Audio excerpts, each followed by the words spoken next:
Hi வணக்கம். இன்னைக்கு நாம ஒரு மாய்ஸ்சரைசர் லோஷன் பற்றி தான் பார்க்க போகிறோம். இதுதான் அந்த product, Nivea extra white repair and product. First இதோட பேக்கேஜ் பற்றி பார்க்கலாம். இதுதான் ஃப்ரண்ட் சைடு. இதில் பிராண்ட் நேமும் இது என்னெல்லாம் பண்ணும்னு சொல்லியிருக்காங்க. இது வந்து ஸ்கின் ஒயிட்டனிங் தரும், ஸ்கின் செல்ஸ் எல்லாம் வந்து ரிப்பேர் பண்ணும்னு சொல்லியிருக்காங்க. மூணாவதாக வந்து யூவி ரேஸ்லேருந்து ப்ரொடெக்ஷன் தரும் அப்படின்னு கிளைம் பண்ணியிருக்காங்க. இந்த 3 பாயிண்ட் தான் இவங்க கிளைம் பண்ணியிருக்காங்க. அடுத்து இதில் வந்து SPF 30 இருக்குது, விட்டமின் சியும் இருக்குது. ஸோ இதை நம்ம 3 in 1 யூஸ் பண்ணலாம்.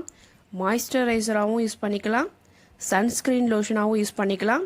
இதில் விட்டமின் சி இருக்கிறதுனால ஒயிட்டனிங் கொடுக்கும் அப்படின்னு நம்பலாம். இதெல்லாம் இவங்க என்ன கிளைம் பண்ணியிருக்காங்களோ அதை வச்சு நான் சொல்கிறேன். நான் வந்து இவங்க இதெல்லாம் கண்டிப்பாக செய்யும் அப்படின்னு சர்டிஃபிகேட்லாம் கொடுக்கல. இவங்க என்ன கிளைம் பண்ணியிருக்காங்களோ அதை மட்டும் அப்படியே சொல்கிறேன், அவ்வளோதான்.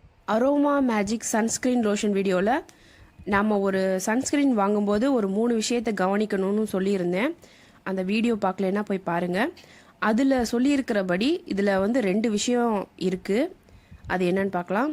SPF 30 PA++ இருக்குது. இது வந்து இந்த நம்பர் வந்து ஸ்கின் ப்ரொடெக்ஷன் பண்ண இந்த நம்பர் வந்து போதுமானது. அடுத்து இதில் UVA அண்ட் UVB இது 2 இருக்குது. ஸோ இது 2 எனக்கு வந்து ஓரளவு ஓகே.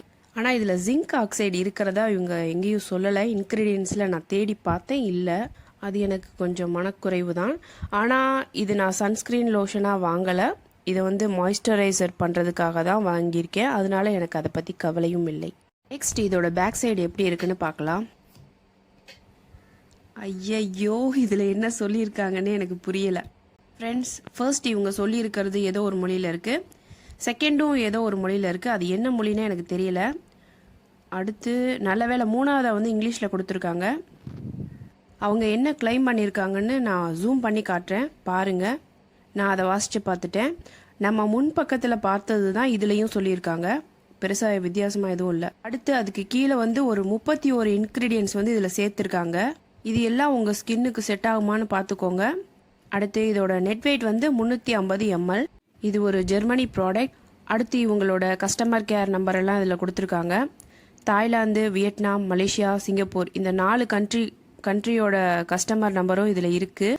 இது வந்து இந்தியாலேயும் கிடைக்குது. இந்த ப்ராடக்ட் அப்படியே கீழே திருப்பி பார்த்தீங்கன்னா கீழே வந்து மேனுஃபேக்சர் டேட்டும் எக்ஸ்பைரி டேட்டும் சொல்லியிருக்காங்க. இது வந்து ஜனவரி 2021 தயாரிச்சிருக்காங்க. ஜனவரி 2024 எக்ஸ்பைரி ஆயிரும். ஸோ கிட்டத்தட்ட 3 வருஷம் இதோட லைஃப் லைன் இருக்குது. இந்த ப்ராடக்ட் வந்து நல்ல ஒயிட் கலர்லேயும் ப்ளூ கலர்லேயும் இருக்கும். என்னோட கையில் இருக்கிற மஞ்சப்பட்டு இது கொஞ்சம் மஞ்சள் கலரில் தெரியும், அதை கண்டுக்காதீங்க. அடுத்து இதோட சைடில் பாருங்கள், கொஞ்சம் வித்தியாசமாக டிசைன் பண்ணியிருக்காங்க. நெக்ஸ்ட் முக்கியமான விஷயம், இதை எப்படி ஓப்பன் பண்ணி எப்படி இந்த ப்ராடக்ட் எடுக்கிறதுன்னு பார்க்கலாம். இது இப்படி இருந்தால் ஓப்பன் ஆகாது, இதை இந்த பக்கம் திருப்பினா தான் அது ஓப்பன் ஆகும். ஓப்பன் ஆயிடுச்சா?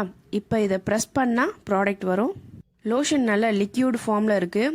எடுக்கும்போது பார்த்து கொஞ்சம் கவனமாக எடுங்க, இல்லைன்னா இது சிந்தும். இப்போ இதை எடுத்து கையில் அப்ளை பண்ணி காட்டுறேன். சூப்பர். அப்ளை பண்ணால் நல்ல ஸ்மூத்தாக சில்கியாக இருக்குது.